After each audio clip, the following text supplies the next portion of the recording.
देखिए दुनिया बदल रही है तो सब कुछ बदल रहा है। जब आपकी नानी दादी मम्मी, क्या ये अपने घरों में पावरफुल नहीं होती थी? इनके तो बोलने के बिना कुछ घर में चलता नहीं था, राइट? तो ऐसा नहीं है that we have gone from women being powerless to women being powerful. We have gone from different forms of power. और उसमें जो सबसे बड़ा फर्क आया वो है आवाज का, in the sense कि एक ओपिनियन रखना। और वो ओपिनियन ये नहीं है कि जी आज घर में क्या सब्जी बन सकती है अच्छा। लेकिन आज घर में सब्जी हम नहीं बनाएंगे, ये भी एक अलग ओपिनियन है।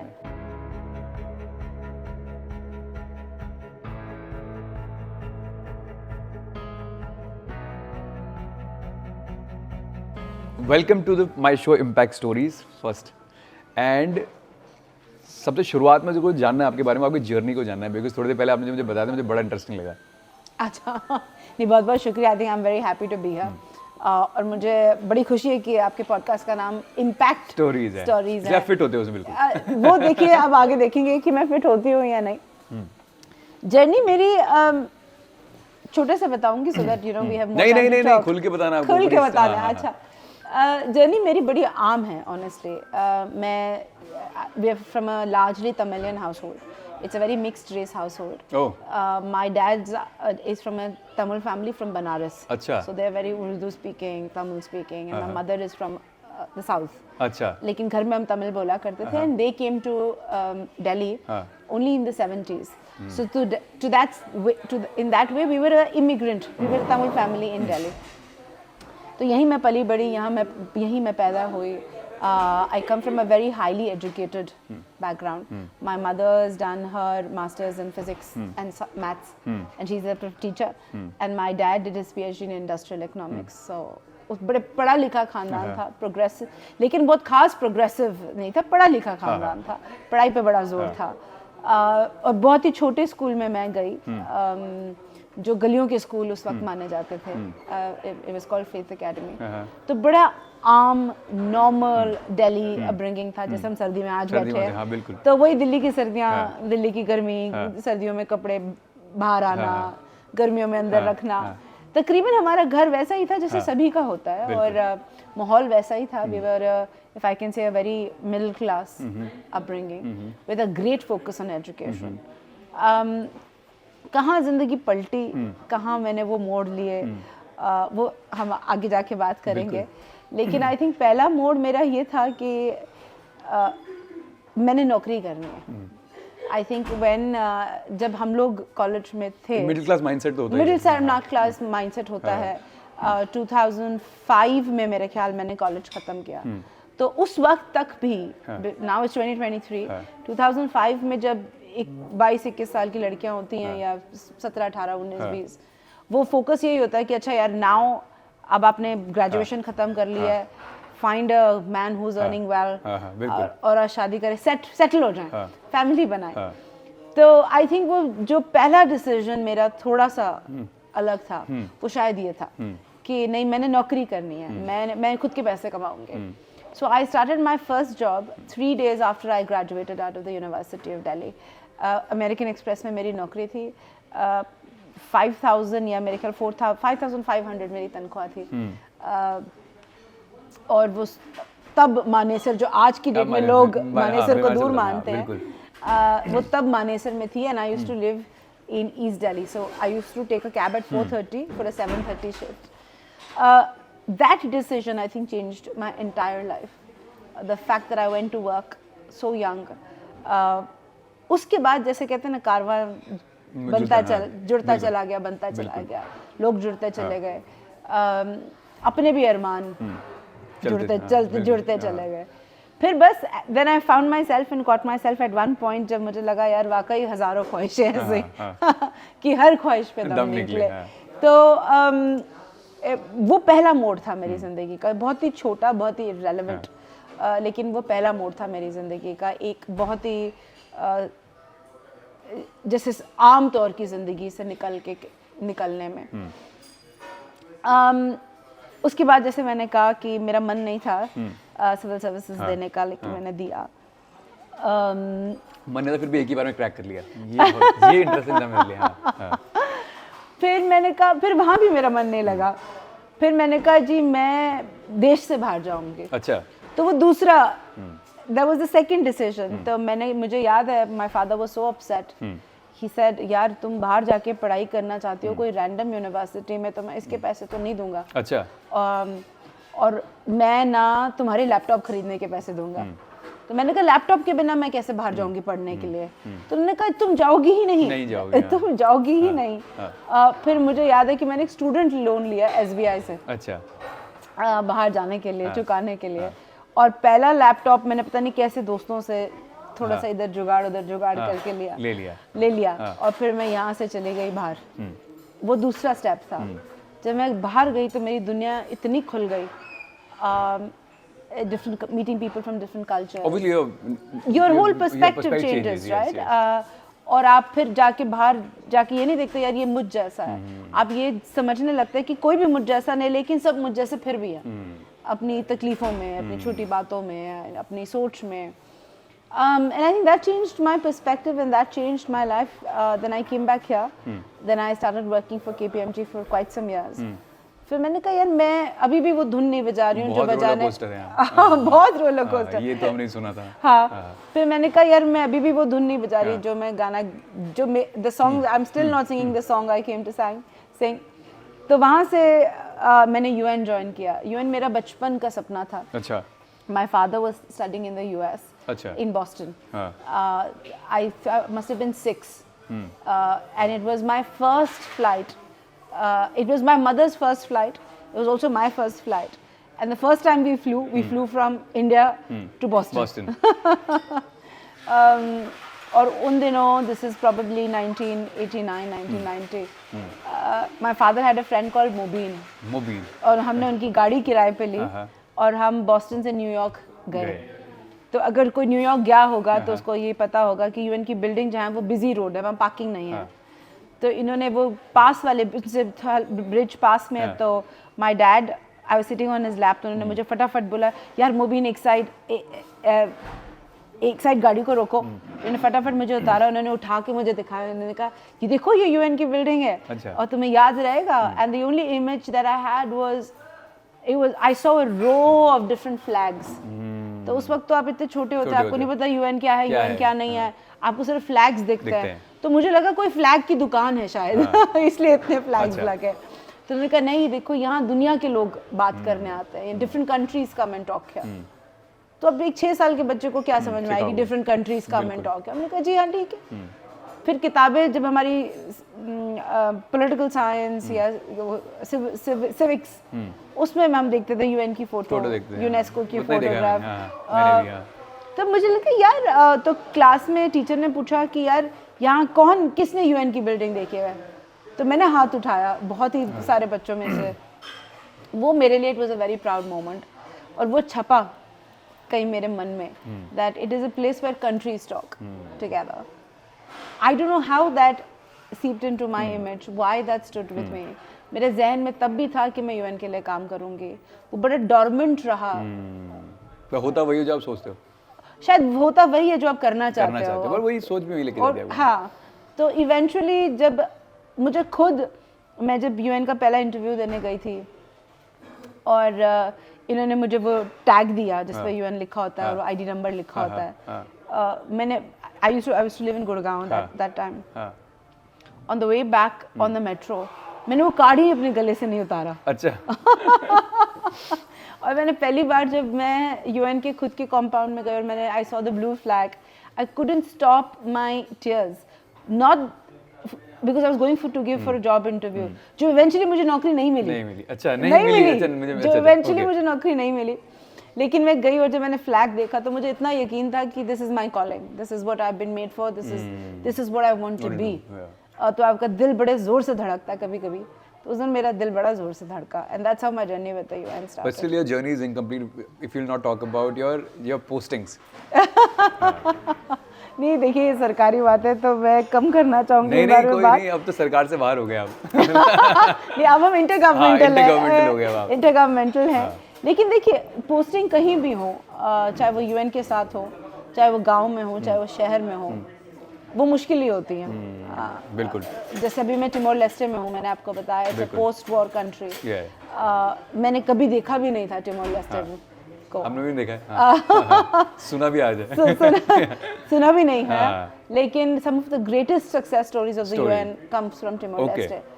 Actually UN का सबसे ज़्यादा बड़ा success story Timor Leste से है, when they were fighting to end the Indonesian occupation. So it was the UN mission that actually helped the country organize its first referendum, and today they are a dynamic democracy. Was it bad that time enough?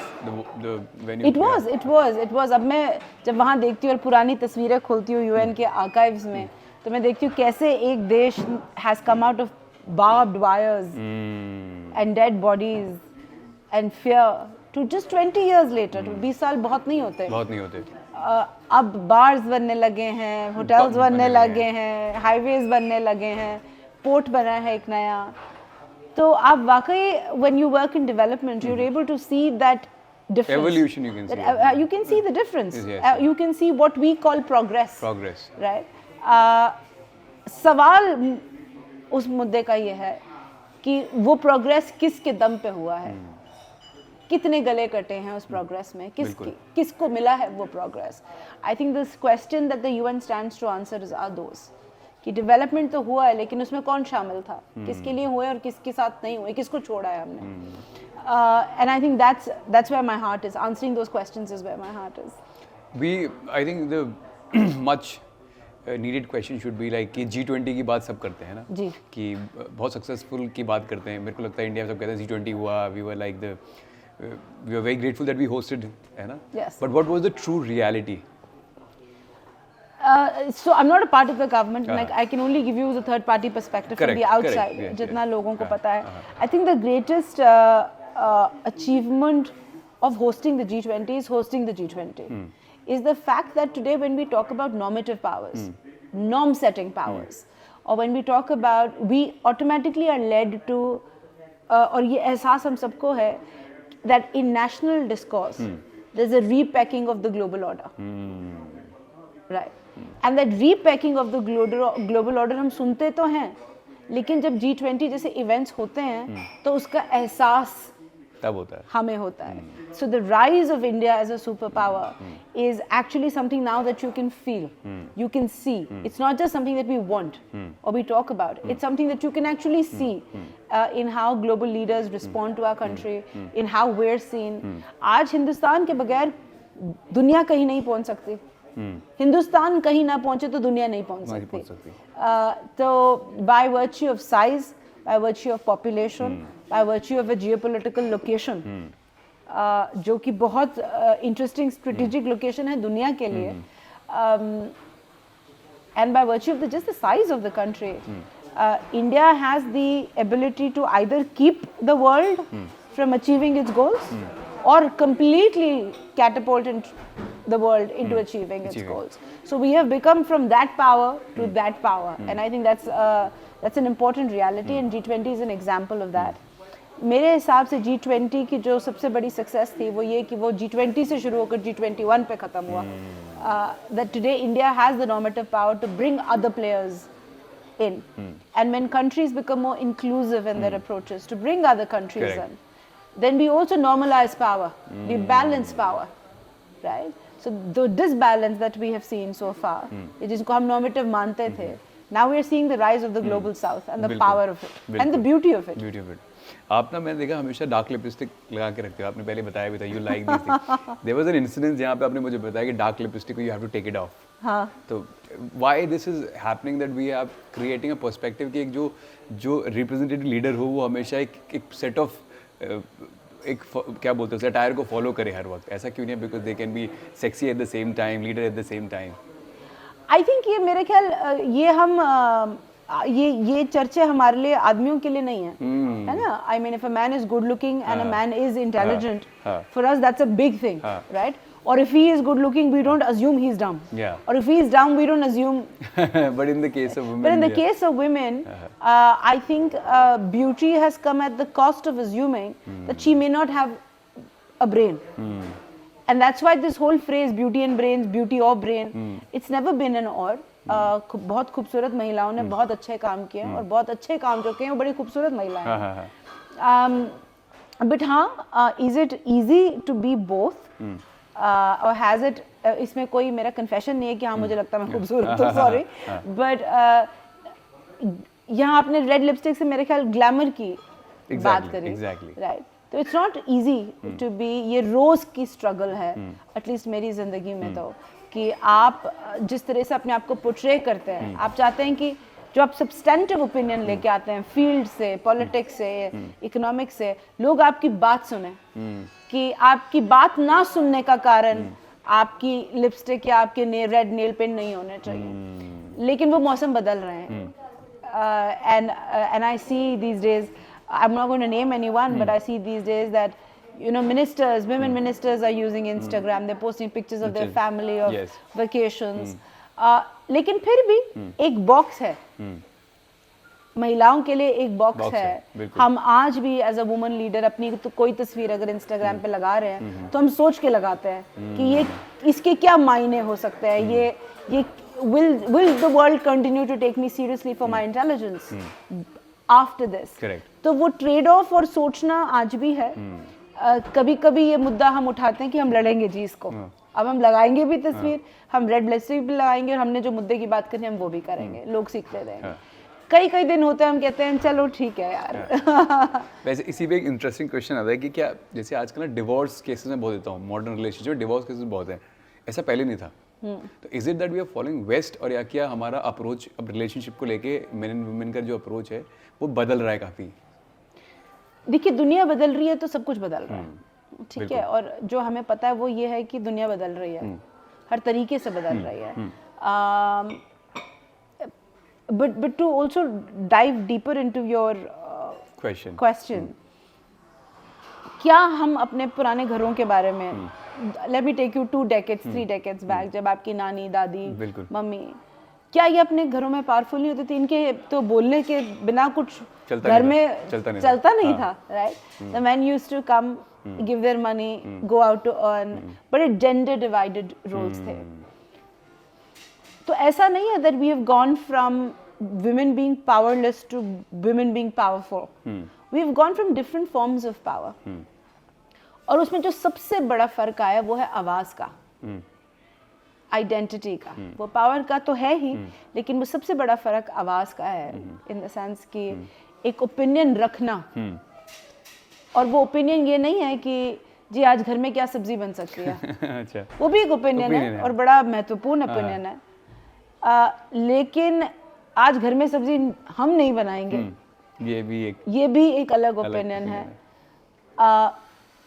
और ये opinion कि हम क्या करना चाहते हैं, हम क्या चाहते हैं अपने लिए, ये this is moving the world, because आदमियों को आदत नहीं है ये सुनने की कि महिलाएं क्या चाहती हैं अपनी जिंदगी में, what do they want to do, what do they want to do with their careers, how do they want to look, हर चीज। सो जिस फ्रेमवर्क को हम फेमिनिज्म में वॉइस चॉइस एजेंसी बोलते हैं, वॉइस यानी कि आवाज, चॉइस यानी कि चॉइस, राइट, और agency is the ability to move with those decisions. That framework has shifting power in ways in which I don't want to pretend कि हम मर्दों से कुछ ले नहीं रहे, हम अपनी जगह छीन रहे हैं, है ना? तो ये कोई, अगर मैं आपसे आपकी जगह लूं, बहुत फेमिनिज्म में ये प्रिटेंस है कि जी हम तो हमारे हक मांग रहे हैं, हम आपसे कुछ नहीं कह रहे, बट ऐसा होगा नहीं, लेकिन ऐसा है भी नहीं, क्योंकि हमारे हक रुके हुए हैं फॉर द अदर साइड। सो ये प्रिटेंस नहीं होना चाहिए कि ये एक पोलाइट एक्सचेंज होगा और हम आगे बढ़ते चले जाएंगे, नुकसान कुछ नहीं होगा। इसमें नुकसान कुछ नहीं है, क्योंकि आज की डेट में, but it is the balancing of power. Correct. And the balancing of power, चाहे वो राजनीति हो या वो घर हो या वो घर की नीति हो, उसमें तकलीफ तो है उसमें कुछ तो जद्दोजहद है, because वो you are redistributing power। तो हमें ये एक्ट प्रिटेंस छोड़ देना चाहिए कि फेमिनिज्म में रीडिस्ट्रीब्यूशन ऑफ पावर नहीं है, ये रीडिस्ट्रीब्यूशन ऑफ पावर ही है। अब जहां आवाज बदलेगी, आवाज उठेगी, किसी को सुनना पड़ेगा। अब महिलाएं, आपको मैं सिंपल सा एग्जांपल दूं, मेरी और मेरी माँ में कम से कम नहीं तो 20 या 30 जनरेशंस की सोच का फर्क है। बहुत, बिल्कुल होगा। ठीक, बिल्कुल। वो भी एक पढ़ी लिखी महिला थी, बिल्कुल। मैं भी एक पढ़ी लिखी महिला हूँ, वो भी काम पे जाती थी, मैं भी काम पे जाती हूँ। आज वो जितनी अपनी शादी में सुनने को तैयार थे, मुझे उसका 1/4% कोई नहीं बोल सकता। बोल सकता है, करेक्ट बात है। ठीक, because I am beginning to become aware of my worth. I am beginning to say यार आप मुझसे इस तरह बात नहीं कर सकते। Correct. And that voice has changed everything. तो जहाँ मेरी माँ और मुझ में 30-35 जनरेशंस 40 जनरेशंस का फ़र्क हो, वहाँ हमारे वालिदों में और हमारे पार्टनर्स में कितना फ़र्क हुआ? कितना फ़र्क है? शायद ही नहीं, शायद ही कम, बहुत कम। That is creating a further disbalance. So it's neither are we following the west, neither are we following the east. और ये कोई ईस्ट वेस्ट का ट्रेंड नहीं है, ये बैलेंसिंग ऑफ पावर है। इस बैलेंसिंग ऑफ पावर में महिलाओं को भी तकलीफ है, आप लोगों को भी तकलीफ है, कुछ आप हमारी जगह दे नहीं रहे, कुछ हम आपकी जगह लेना चाह रहे हैं। तो ये एक जो this little shake will continue, and the thing that it affects the most is intimate relationships, जो निजी रिश्ते हैं हमारे, बिल्कुल, क्योंकि सबसे ज्यादा शो ऑफ पावर निजी रिश्ते में। आप जहाँ पार्क करेंगे, अगर एक औरत आके पार्क करेगी, आप उसको जगह दे देंगे, ठीक, वो आपकी मैस्कुलिनिटी को थ्रेटन नहीं करेगा। लेकिन अगर आपकी बीवी ने आपसे अच्छी पार्किंग कर ली तो उससे लड़के बड़ा घबरा जाते हैं यार, right? So it's also about the fact that, और मैं ये बिल्कुल आदमियों के अगेंस्ट नहीं कह रही हूँ, क्योंकि हम ही ने उनको इन द सेंस दैट वो हमारी समाज से निकल के आ रहे हैं, that we have also taught men their masculinity, and that masculinity is very fragile.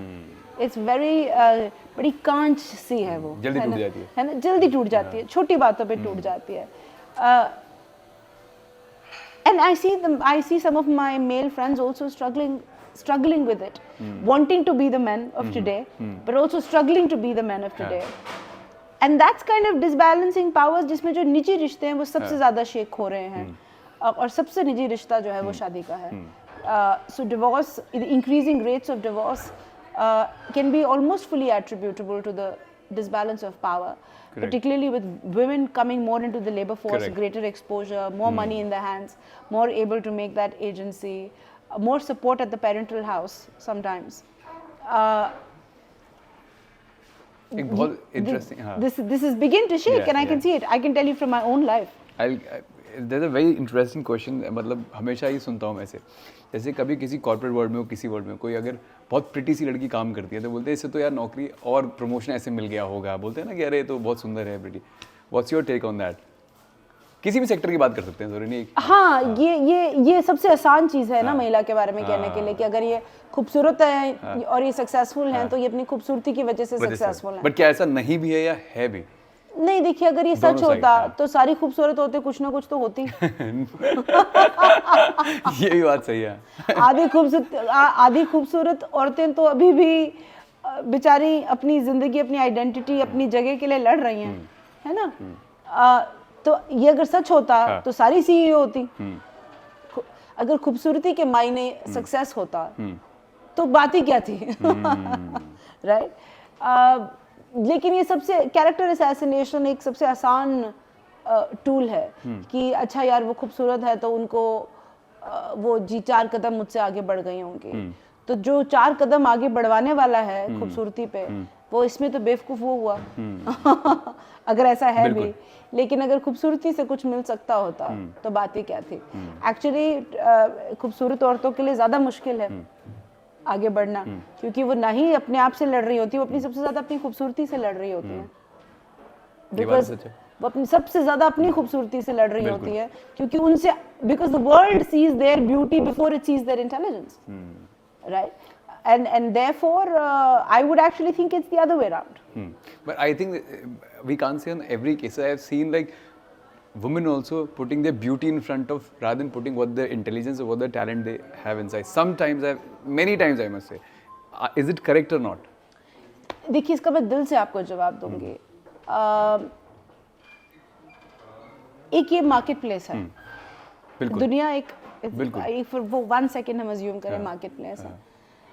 और मैं वैल्यू करूं, अगर मैं आपसे मिलूं और मैं वैल्यू करूं, हाँ जी ये लड़का बहुत इंटेलिजेंट है, या ये बहुत ज़हीन है, या बहुत समझदार, ही so kind to people, correct, और मैं उस वैल्यू पे अपना सारा वो लगाऊं, तो आप मुझे ज़हीनियत दिखाएंगे, आप मुझे अपनी काइंडनेस दिखाएंगे। करेक्ट, अगर मैं आपको कहूँ कि यार ये काइंड तो है, वो सेकेंडरी है, ये इंटेलिजेंट तो है, वो तो बिल्कुल ही थर्ड ग्रेड है, ये खूबसूरत है, ये दैट्स माय ट्रॉफी, तो आप अपनी खूबसूरती दिखाएंगे। Correct, so the world, it's not that women have put something forward, intelligent, beautiful answer, right? It is that the world demands from women.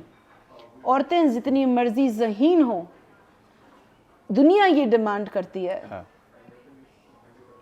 एक खूबसूरत औरत, almost as if the world is entitled to it. आज देखिए एक औरत के हर चीज पे इस पूरी दुनिया का एक ओपिनियन है, उसको सर ढकना चाहिए, उसको बाल नहीं ढकने चाहिए, उसको हिजाब पहनना चाहिए, उसको नहीं हिजाब पहनना चाहिए, क्या औरत लीडर हो तो वो अपनी सेल्फी लगा सकती है, क्या रेड लिपस्टिक ठीक है। तो देखिए हम चाहे कुछ भी कर लें, हमसे आगे हमारी एक उम्मीद चल रही है हमसे, और वो सिर्फ खूबसूरती की बात नहीं है, that is also pleasantness, right. हमको कोई औरत अच्छी नहीं लगती जो आके स्ट्रेट फॉरवर्ड सीधी बात करती है, हमको लगती हैं औरतें अच्छी जब तक वो प्लेजेंट आपको अच्छा महसूस कराएं, है ना। तो वो एक बड़ी काम सी आवाज़, हम औरतों से बहुत चीज़ें एक्सपेक्ट करते हैं खूबसूरती के सिवा, लेकिन वो सारी चीज़ें वो होती हैं जो एक आदमी को अपने बारे में बेहतर महसूस करवाएं। सो अगर उनसे आगे उनकी खूबसूरती और वो रख रही हैं, तो वो भी एक रिस्पॉन्स मैकेनिज्म है। मैं नहीं कह रही वो ठीक है या वो गलत है, लेकिन वो एक रिस्पॉन्स मैकेनिज्म है। जिस दिन इंटेलिजेंस को दुनिया उतनी अप्रिशिएट करेगी, माशाल्लाह फिर हम अपनी इंटेलिजेंस भी रखेंगे। अब ये सवाल पूछना आपसे, ये पूछना बहुत ज़रूरी है, फेमिनिज्म पे आपका टेक क्या है वैसे? देखिए फेमिनिज्म वो मेरे लिए एक रेडिकल आइडिया है, जिसमें मैं और आप इक्वल हैं। अच्छा, ठीक। और ये रेडिकल क्यों है? ये रेडिकल इसलिए है क्योंकि बहुत तरीकों से मैं और आप अलग हैं, right. So it's also important for us to understand what kind of equality, what kind of substantive equality are we seeking with each other? We are seeking a celebration of our differences and equality of based on those differences, right? जिसमें हम कहते हैं कि confusion जो है वो sex और gender के बीच में है। Sex is what you're born with. Gender is what society has made out of that sex. Correct. Right? जिसका हम कहते हैं सेक्स का समाजीकरण जो है, दैट इज जेंडर। कि क्योंकि ये औरत पैदा हुई हैं, ये कंपैशनेट भी होंगी, ये काइंड भी होंगी, ये माँ भी बनेंगी, ये माँ बनना भी चाहेंगी, ये सब चीज़ें इंट्रिंसिकली मुझ में हैं, या ये इनको चिंता अपनी खूबसूरती के बारे में होगी, या इनको एजिंग की चिंता होगी, बहुत सारी चीज़ें। बिल्कुल। You have taken a sex and you have assumed the rest based on a biological difference, right? What we are fighting here is not sex. What we are fighting here is the construction of that sex, and everything that we have put out as a derivative. कि क्यों, छोटे सा मैं example देती हूँ, मुझे छिपकलियों से बड़ा डर लगता है, बड़ी छोटी सी बात है, मुझे छिपकलियों से बड़ा डर लगता है, बहुत ही डर लगता है। शायद मैं किसी चीज़ से डरती हूँ, पर आई am very scared of lizards. तो मेरा एक घर में दोस्त था, तो मैंने उसको कहा कि यार वहाँ देखो 2 छिपकलियाँ, उसको भगाओ, है ना। तो उसने कहा यार मुझे भी बड़ा डर लगता है। अच्छा।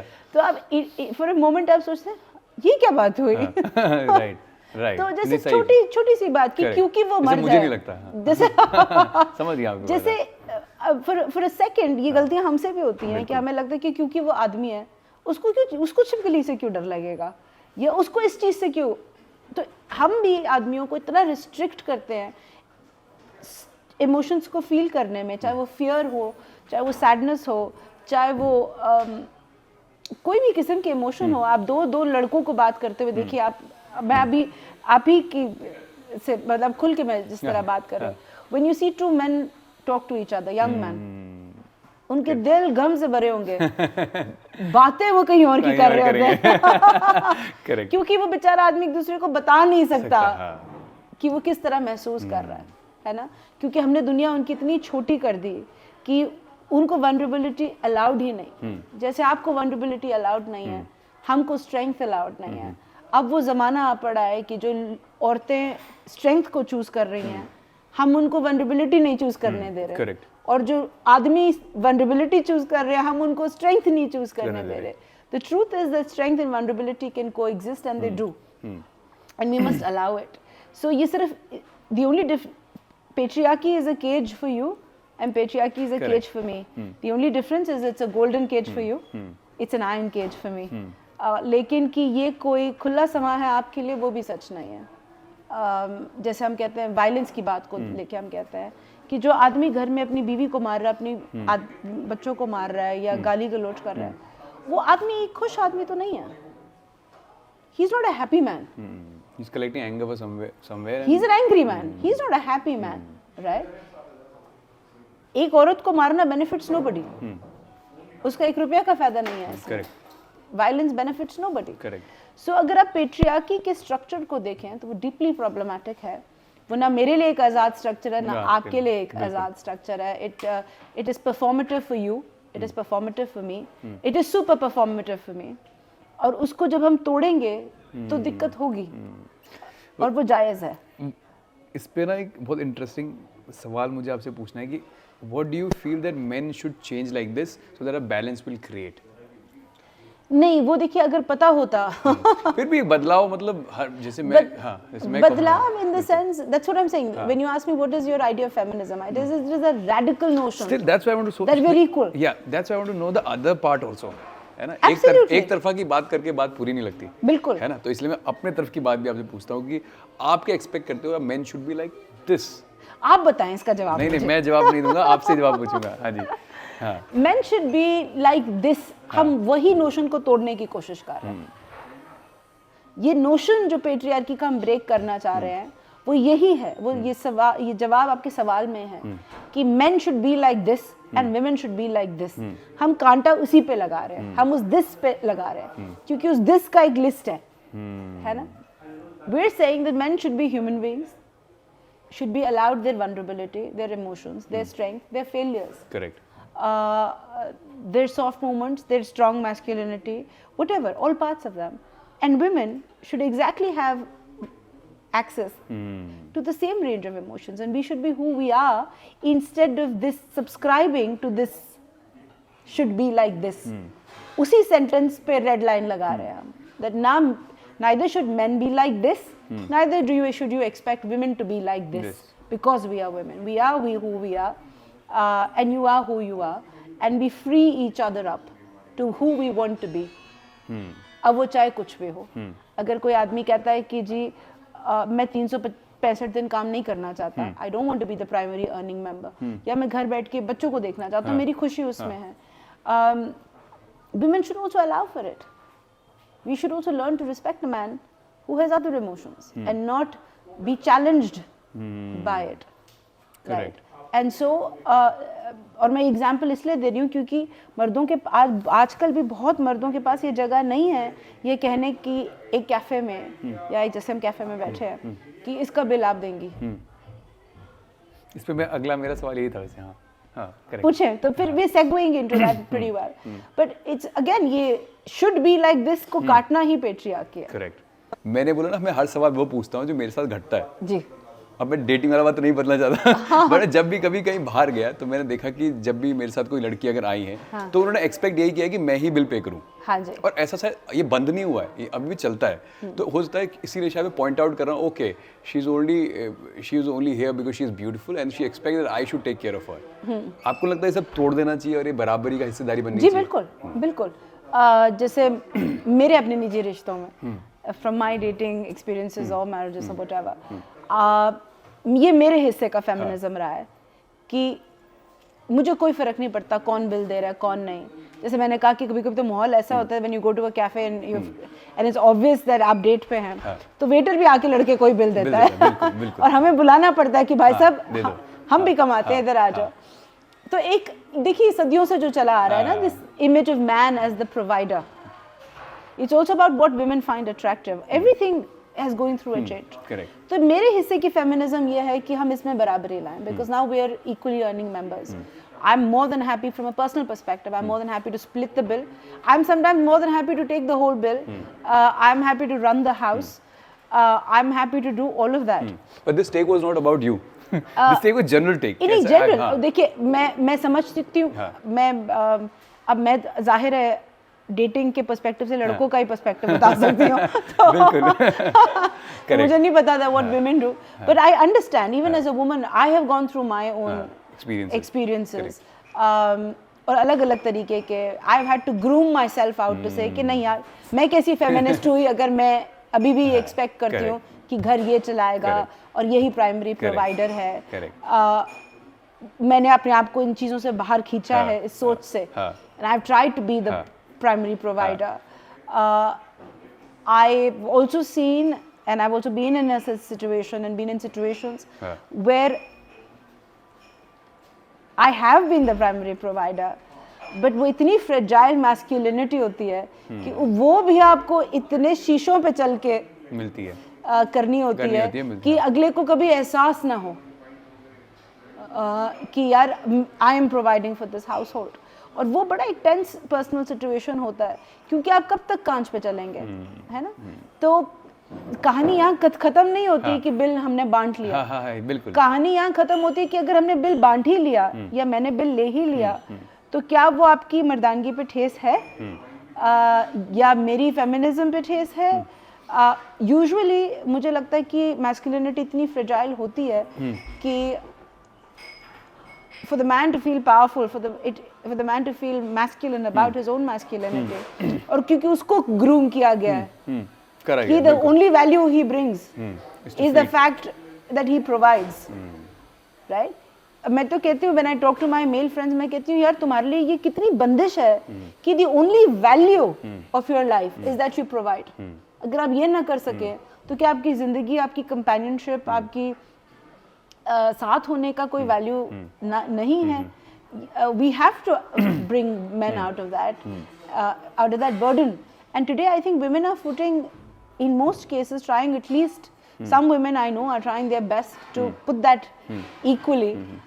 But in cases where I have, I've ended up hurting the fragility or provoking the masculinity of the other person. या मैंने बहुत ही सॉफ्ट तरीके से नहीं किया. तो ये कश्मकश है जिंदगियों की. जैसे मैंने कहा जैसे जैसे वी अनमैंटल डिसमैंटल पेट्रियार्की, ये कश्मकश आपकी और मेरी जिंदगी में रहेगी, है ना. लेकिन हमने इसको तोड़ना है क्योंकि जैसे मैंने कहा ये सिर्फ मेरे लिए बंदिश नहीं है, आपके लिए कितनी बड़ी बंदिश है कि आपकी वैल्यू सिर्फ आपकी प्रोवाइडर होने से आती है. बिल्कुल. क्या क्यों एक डेट पे एक आदमी की सिर्फ इसलिए वैल्यू है क्योंकि वो डेट के पैसे देता है? भाई वो भी डेट पे ही आया है, आपसे बात भी कर रहा है. And so we must not limit the value of men and their companionship, just like you must not limit the value of women and their companionship. और कुछ हिस्से का काम महिलाओं का भी है. अच्छा, अगर वो कमा रही हैं तो. इसी फॉलो अप लेता हूँ. अच्छा, मान लेते हैं कि एक लड़की कमाती है. अच्छा, अब मैंने डिसाइडेड दैट उसको अब नहीं कमाना है और साथ में घर पे परिवार का, जैसे आपने कहा, बच्चों का ख्याल रखना है. मैं ये भी देख पाता हूँ कि बाहर जो पढ़े लिखे लोग हैं वो कहेंगे अब वो औरत के हाथ की रोटी ना खा के अब वो घर पे बैठ के रोटी खा रहा है. है ना. तो क्या इस माइंडसेट को भी चेंज करना जरूरी है? बिकॉज वो तो चाहता है करना, वो औरत भी चाहती है. बिल्कुल. मैं आपको अपनी निजी जिंदगी से एक एग्जांपल देती हूँ कि ऐसा नहीं है कि मर्द किचन में हेल्प नहीं करना चाह रहे होते हैं. वो बिल्कुल किचन में आके आपकी मदद करना चाह रहे होते हैं. वो सबसे ज्यादा घबराते हैं आपकी किचन में मदद करने से जब उनकी माएँ आसपास होती हैं. क्योंकि वो ये ताना नहीं सुनना चाह रहे होते कि अच्छा यार तुम अब इतना पल्लू से बंध गए कि तुम अब किचन में प्याज भी काटने लग रहे हो. लेकिन मर्दों को ये एहसास है कि women go out and she also comes at home late. वो भी थकी हुई आई हैं. तो आप बिल्कुल सही कह रहे हैं कि and that's why gender is performative. क्योंकि मैं और आप आज मान लो एक निजी रिश्ते में ये नहीं तय कर सकते कि मेरे और आपके लिए क्या ठीक है. इसमें दुनिया ने तय करा हुआ है already, which is why that line that this should be like this, we have to cut that with a red line, we have to cross it out. Because इसमें मैं आपको I can free you from your cage and Correct. you can free me my They my both cage. are doing the same thing. My question also. Right, हाँ. and but there's also a larger cage जिसमें आदमी के दोस्त उसको बोल देता रहे यार कमाल कर रहा है तू, आज बीवी की वजह से नहीं आ रहा, you know. और इसमें अगर हम एक पॉलिसी तौर से देखें तो, and I have always been a great advocate कि जहां आप मैटरनिटी लीव दे रहे हो वहां पैटर्निटी लीव भी दें, उसको भी पिता बनने का मौका दें, है ना. Because if you only give a maternity leave you are actually saying that it is only the mother's job to take care of the baby, right. So there are things जिनको हम बहुत अपनी नज़र से बहुत प्रोग्रेसिव मानते हैं, क्या वो वाकई प्रोग्रेसिव होती हैं या वो रीइंफोर्स करती हैं स्टीरियोटाइप्स को. Correct. ये बहुत बड़ा मुद्दा है, right. And therefore I always say that यार wherever you have maternity you must have paternity leave so that you allow them also. कौन नहीं चाहता अपने नए बच्चे के साथ पहले 3-4 महीने निकाले. Who wants, which man wants to miss the first footstep, the first walk? ये तो हम सोचते हैं कि आदमी इन चीज़ों को वैल्यू नहीं करते, ऐसा है तो नहीं, बिल्कुल ऐसा है तो नहीं. When we sit with our fathers, most of our fathers still quote moments from our childhood. Correct. That they have missed. एक और है मेरे पास सवाल आपके लिए. अब मुझे ये जानना है ना, हाउ यू अप्रिशिएट यूएन कि यार ये जो करते हैं ना, मुझे इस बात के लिए प्राउड है और I am part of them. तो वो अप्रिशिएशन साइड सारे लोगों को भाई यूएन पता हो, बट अप्रिशिएशन का जो अंदर का एंगल वो मैं आपसे जानना चाहता हूँ. देखिए, अंदर का एंगल किसी भी ब्यूरोक्रेसी का ब्यूरोक्रेटिक ही है ना. प्रोसेसेस हैं, प्रोसीजर्स हैं, जो नहीं कर सकते उसकी लिस्ट, जो कर सकते हैं उससे ज़्यादा लंबी है. करेक्ट करता हूँ मैं. जैसे किसी बंदे को यूएन में, अच्छा यूएन में है तो एक ब्रीफ पता होता है, but I am asking what role and how you feel that they are literally working hard to make such changes. Absolutely. Okay. So the relevance of the UN. आजकल तो बहुत चर्चा है इस बात की. बिल्कुल आजकल. Particularly after Russia and occupied Palestine. ये बहुत ही बड़ा चर्चा है कि UN तो irrelevant organization है. But just for people to know, we are not an independent organization. We are an intergovernmental organization.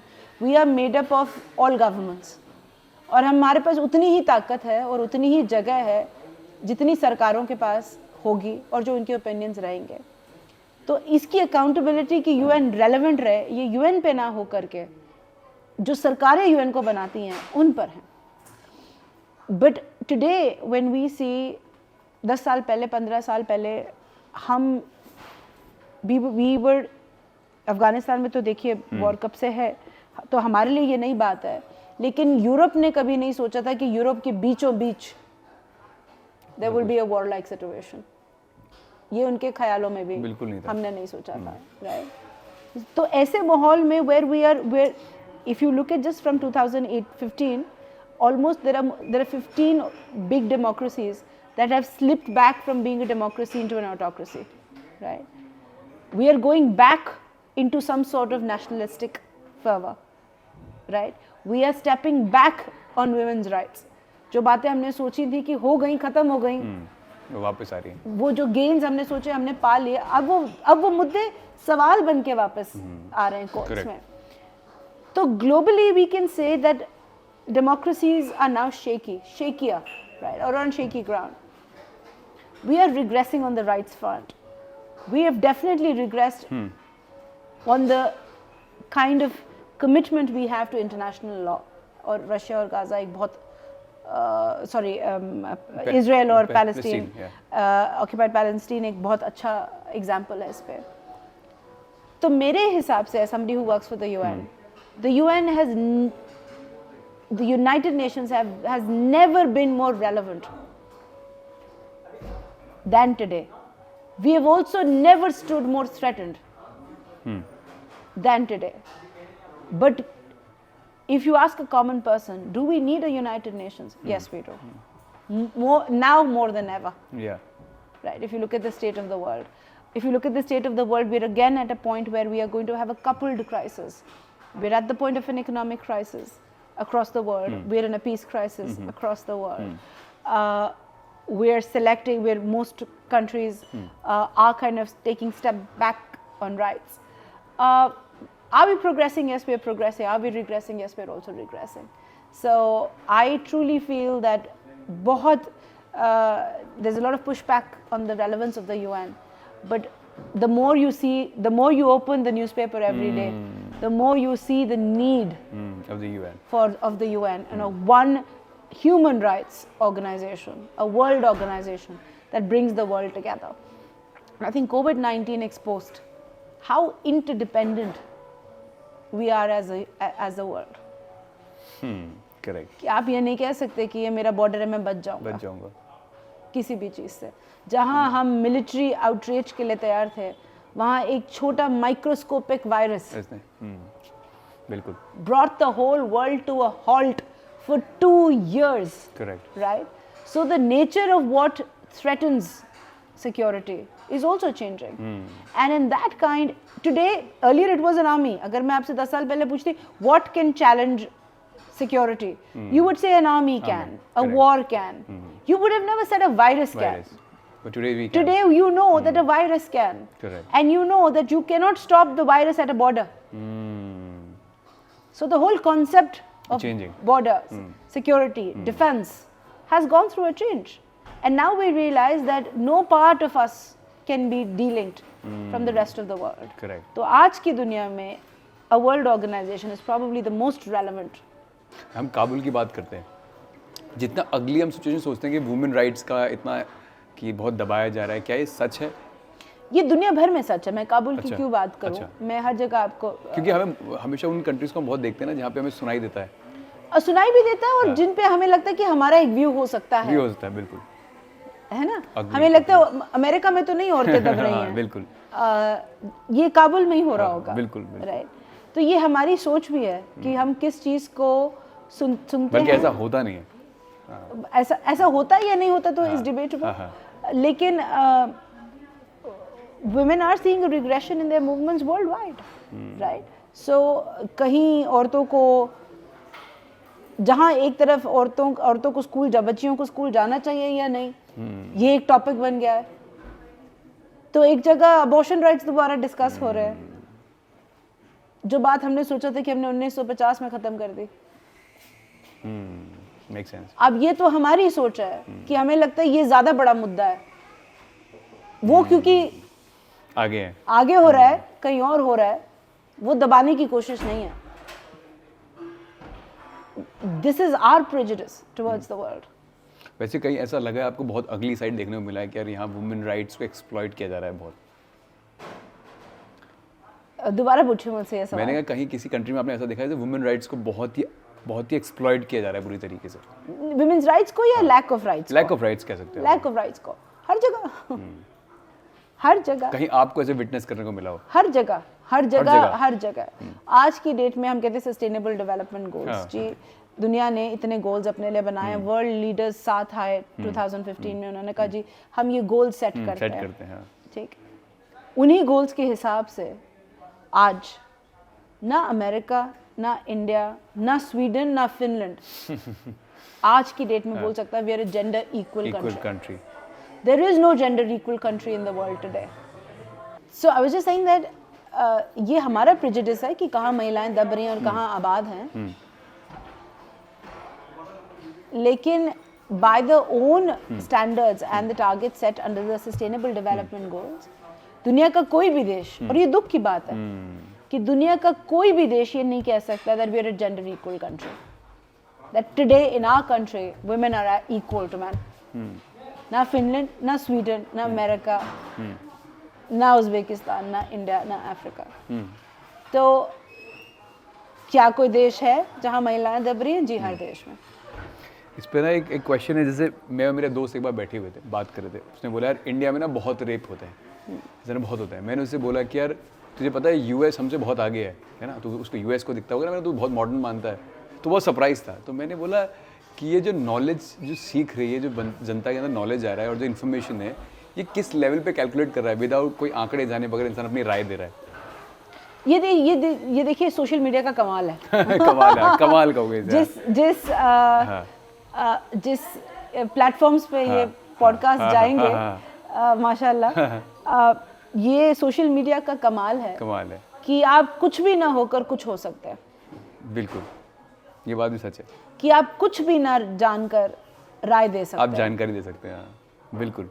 So it has bought the, like I say, the garb of anonymity Correct. with authority. Authority. आज की date में authority इतनी decentralised हो गई है कि जिसके 50,000 follower हैं वो अथॉरिटी है, वो इन्फ्लुएंसर है। बिल्कुल, क्या बोलते हैं इन्फ्लुएंसर ही बोलते हैं। अच्छा, मुझे तो नहीं पता कि किस नंबर पे इन्फ्लुएंसर बनते हैं। तो जिसके 50,000 फॉलोअर हैं वो इन्फ्लुएंसर है आउट ऑफ 1.4 बिलियन पीपल। देखा जाए तो 50,000 क्या चीज है? कुछ भी नहीं। लेकिन देखा जाए तो बातें देखिए, the virality of anything that goes on social media is become so much more. चीजें यूं, it basically when we do our research, जैसे हम महिलाओं पे women against crimes against women पे काम करते हैं, so we work a lot on pornographic images. अगर आप average देखें, our average is anywhere between 20 to 25 seconds for something to be forwarded. तो अगर आपने कोई क्राइम रोकना है तो आपके पास 25 सेकंड है सोशल मीडिया के हिसाब से to respond for cyber crimes. तो ये जी सोशल मीडिया का कमाल है कि एक तरफ तो उसने सबको आवाज दी, it has given me a voice, it has given you a voice, it has given all of us a voice, it has also given us a voice without having to pay for it. अगर आपने कोई गलत बात बोली तो आपका गला कोई नहीं पकड़ेगा, मेरा भी कोई नहीं, मेरा तो हो सकता है because I represent an organization. It has democratized who's a star and who has authority on a subject. Everybody is an authority on a subject, right? And all of this without responsibility. It has given you anonymity, right? तो ये तो social media का कमाल है, और जो हम जी रहे हैं वो जी रहे हैं। So this is a new reality for world organizations like us. ऐसा नहीं कि ये सारे मुद्दे नहीं रहे, but all of these issues to exist with the power of social media is also a new combination for the whole world. Correct. Today elections are being fought on social media, they're not being fought offline, right? Opinions are being made online, they're not as much as they're being made offline, and by people who's a journalist today. पहले तो होता था ना journalism की, आपने फलाने degree करी, आपने यहाँ से वॉर रिपोर्टिंग करी, आपने ग्राउंड रिपोर्टिंग करी। आजकल कितना डेमोक्रेटाइज हो गया है सब कुछ, ठीक? कोई एक मूवी करता है नेटफ्लिक्स पे, वो स्टार है, वो उतना ही बड़ा स्टार है जितना अमिताभ बच्चन है। करेक्ट। उसकी उतनी फॉलोइंग है या उसकी उतनी रिकॉल है, राइट? तो हर चीज एक तरीके से डेमोक्रेटाइज इवन हुई है, और हर चीज उसी के साथ अनइवन भी हुई है। But this whole world that we have moved off authority without responsibility, we must navigate very very carefully.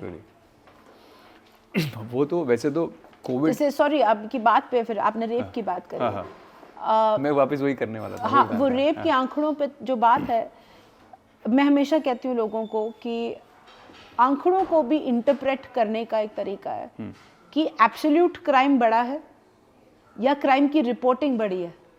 अगर क्राइम की रिपोर्टिंग बड़ी है तो वो अच्छी बात है, अच्छी बात है, बहुत अच्छी बात है, तो वो अच्छी बात है। शायद ये चीजें पहले हो रही थी, रिपोर्ट नहीं हो रही थी। बिल्कुल। क्या ये इंस्टेंसेस बड़े हैं, वो देखने की बात है।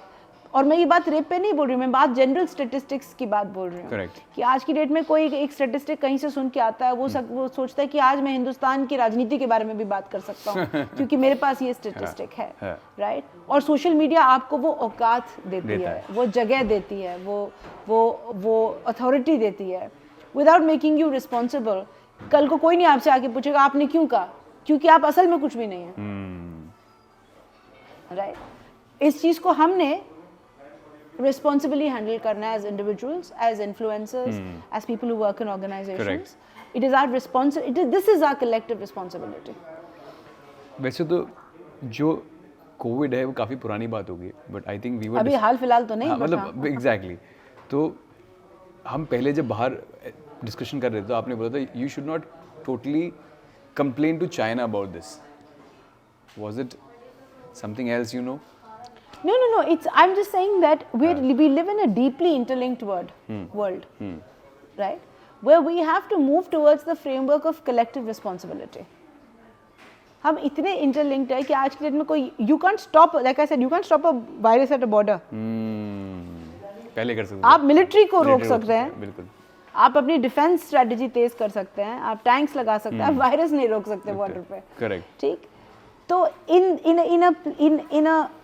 a situation like that, any problem is a collective problem, and we must look at collective solutions. Correct. Any problem is a political problem, we must look at political solutions. जो हो रहा है वो ये है कि हम collective problems के लिए individual solutions ढूंढ रहे हैं. Makes sense. Right? And that is where we need to transcend as humanity and say this is not your problem, this is not my problem. इसका collective solution क्या है? और वही principle feminism पे भी लगता है कि हम इसको महिलाओं का मुद्दा ना समझ के ये बोलें यार ये तेरी भी प्रॉब्लम है, ये मेरी भी प्रॉब्लम है, बताओ इसको कैसे एक बेहतर जिंदगी, एक बेहतर दुनिया, a more happier universe to live in. How do we create a space for everything, right? So all that I'm saying is, वो कोविड का एग्जाम्पल था, but all that I'm saying is we must try to find collective solutions and we must bring back the coalition of the willing. Beautiful. Instead of having the coalition of the unwilling to say नहीं ये मेरा border है, मैं जो चाहूँगा ऐसा हो नहीं पा रहा, और ना, and COVID is a great example to tell you कि ऐसा क्यों नहीं हो पा रहा. Thank you for being on Impact Stories. It was wonderful talking to you. It's a pleasure. Thank you. Thank you.